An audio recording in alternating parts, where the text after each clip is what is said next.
اللهم صل على محمد وآل محمد عظم الله لكم الأجر يا شيعة.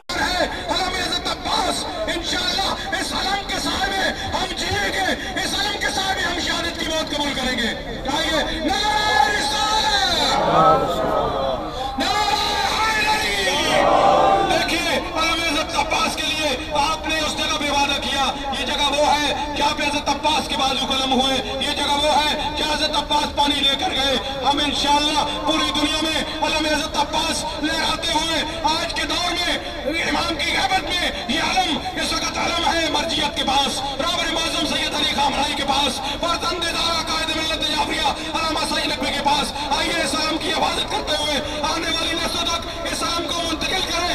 انشاءاللہ امام زمان کا ظہور ہوگا، یہ علم پوری دنیا میں لہرائے گا اور ایک ہی حکومت ہوگی علی ولیہ کی، اور انشاءاللہ امام زمان آئیں گے، وہ محرم کیا محرم ہوگا، چودھویں کا چاند آئے گا، امام زمان آئے گا، اس کی ابتدا میں کیا محرم ہوگا، پوری دنیا نادار ہوگی اور پوری دنیا میں یہ نعرہ گونج اٹھے گا چاند محرم کا دیکھ کر، اور پوری دنیا میں یہ نعرہ گونج اٹھے گا جس طرح آج کل گونجا ہے. لیکن وہ حکومت میں، عالمی حکومت میں کیسا کربلا ہوگا، کیسا شام ہوگا، کیسا مشہد ہوگا اور پوری دنیا نادار ہوگی، وہ نعرہ کیا ہوگا. دونوں ہاتھ بلند کر کے انشاءاللہ اس طرح سے امام زمان سے تجدید عہد کیجئے.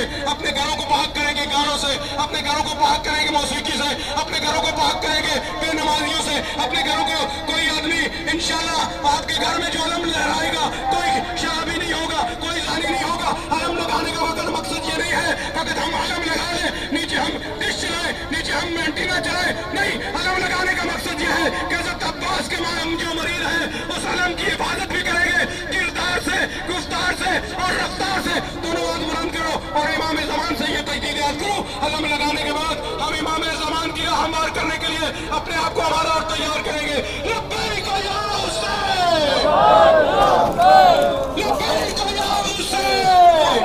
انشاءاللہ رات 8:30 بجے حرم حضرت عباس کے نزدیک تشریف لائے گا. تو امام زمان اور زیارت سے میں مولانا شوق سے گزارش کرتا ہوں کہ تشریف لائے اور دعا امام زمان سے اس پروگرام کا اختتام فرمائے. قیوم صاحب